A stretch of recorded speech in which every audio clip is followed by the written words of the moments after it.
which ties in with what Dory just shared with us towards the end. It's a picture of a dog, a very happy dog. This symbolizes to me, similarly to what Dory said, pure joy, just being in the moment, fully alive, experiencing life. That's what I think animals teach us. And that's what I think story is.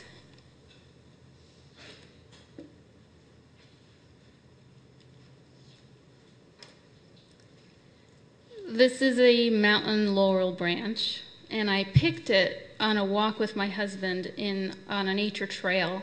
It really spoke to me because of its shape. And I separately wrote a poem which I think goes hand in hand with this branch.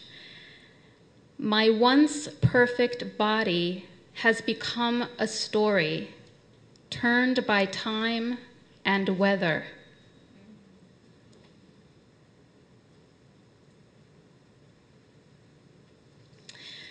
So my title is The Poetics of Storytelling. I'd like to start off with saying, with storytelling and ceremony, we are not telling a fairy tale, we're telling what really happened. So first thing is, when we're meeting with a couple or a family, we need to gather as much of the couple's or family's story as possible. We need that so that we have plenty to work with when we're going to sit down and write the ceremony. In my process of learning how to work with couples and families, I realized sometimes I didn't get enough information, and then when I sat down to write the ceremony, I was like, I didn't have enough. So everyone is different, and some people like to speak. They like to tell their stories. So when I meet with a couple or family, as part of the interview, I ask them some of the questions that are on the questionnaire so that I can get their verbal responses, which are different than what one would write. Also, I can observe the person and observe their facial expressions and hear what parts they laughed about, and then there's the dynamic between the couple and the family. When one person talks, someone else jumps in, with their perspective or an added dimension to the story, so it's very alive, and I write very fast. And I have a really good pen that writes fast. So I love doing that. It really gives me a lot to work with. And then what I do is I say to the couple, I'm going to send you a questionnaire that with the rest of the questions that I'd like for you to answer. I'll block out those that you already answered. Feel free to add more to those if you'd like. You don't have to. And then they just fill in the rest.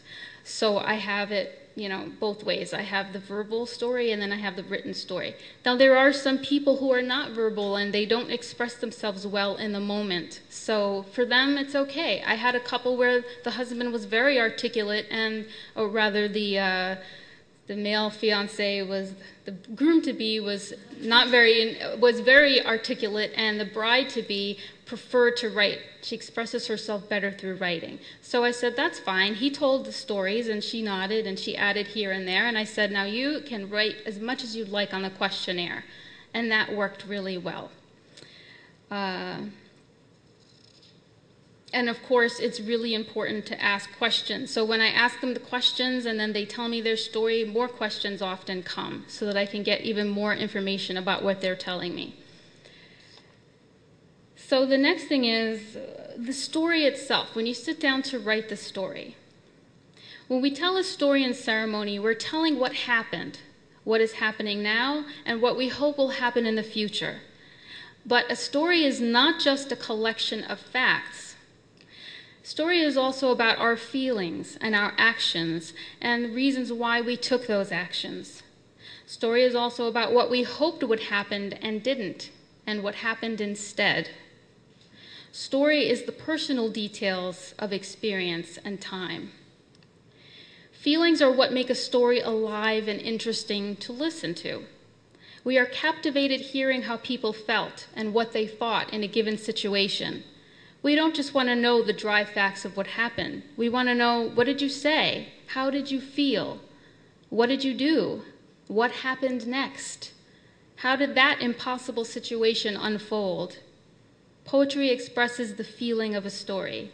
Through poetry, you gather feeling, and poetry writing makes connections through feeling, emotion, and metaphor.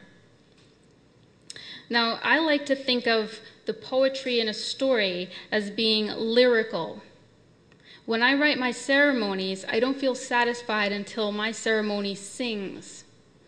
It's a feeling of singing when I have found the appropriate words and the appropriate rhythm. It's not quite the same as writing a poem, but there is a certain lyricism that you can express when you write. And it also isn't about using fancy words. Sometimes, when you're just starting to write ceremony, one thinks you have to think of the most difficult and highest words you can think of, and that's not always what's necessary. Simple is very effective. Simple and honest and true.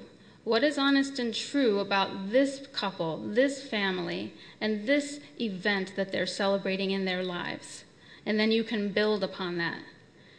So think of it as lyricism. The dictionary meaning of lyrical is having the form and musical quality of a song, characterized by or expressing spontaneous, direct feeling, expressing deep personal emotion or observations.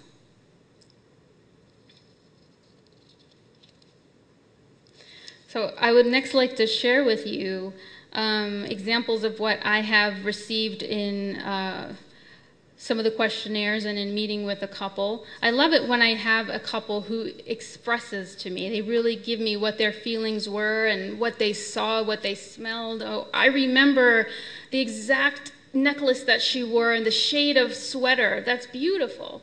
Rather than, okay, we met and we ate dinner and we liked each other. It's not much to work with. But so I try to, some people are ready with those feelings and in the images and emotions, and others not so much, but you can probe and pry and usually get more. For example, I had one couple where I found the groom to be, he was wonderful with his feelings and emotions, and one thing he expressed was where they were getting married represented to him the natural world with all of its rhythms, with its trees and the water, dancing with its urban electric partner, one of the most romantic cities in the world. Yes, I couldn't ask for more to work with.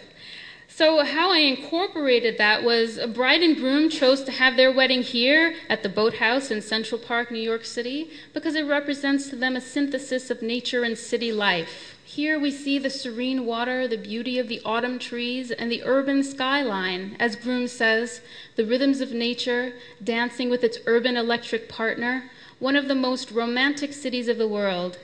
City life is a marvelous example of our creativity. We dream, we build, we set goals and achieve them. Nature reflects the mystery of our souls, the rhythms and seasons of our lives, and our innate capacity to regenerate. In the cycle of life, one stage of being ends and a new stage of being begins. Bride and groom's marriage is a new beginning, which only became possible after previous endings. This worked well, particularly for this couple, because the groom had had a divorce. And it was very important to him to express in the ceremony that he had this rite of passage. He had been married before, he had been divorced, he had feelings about that, he went through a period of metamorphosis after, and now this was a new beginning. And so I was able to use what he wrote about how he felt about the place where he was getting married, express that, as well as tie it into the marriage itself and the fact that this was a new beginning for them, and talk about what the endings were as well as what the new beginning is. So that worked really well. Another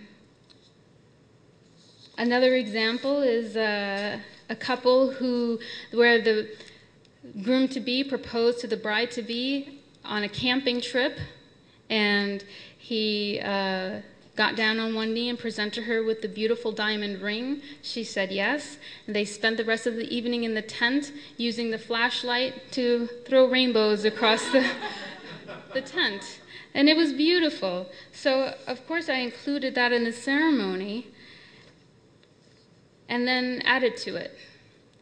It was at Rudd Pond, again, in the unbelievable pouring rain, that groom proposed to bride on bended knee, presenting her with a beautiful diamond ring.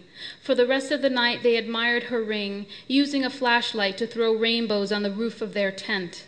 In Native American mythology, rainbows are believed to be a bridge between heaven and earth, a perfect metaphor for the union Tim and Jody had pledged to make that night. And then I went on.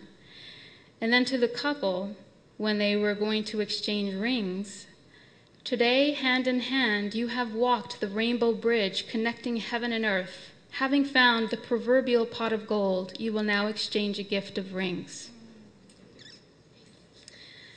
So in closing, I'd like to say that the most important thing to do is to listen. Listen to your clients. Ask them the right questions, ask them questions, listen. Listen while you are reading the questionnaire and going over your notes. Listen to your inner voice when you sit down to write your first draft. Let images, words, phrases come up and write them down. They don't have to be in any particular order.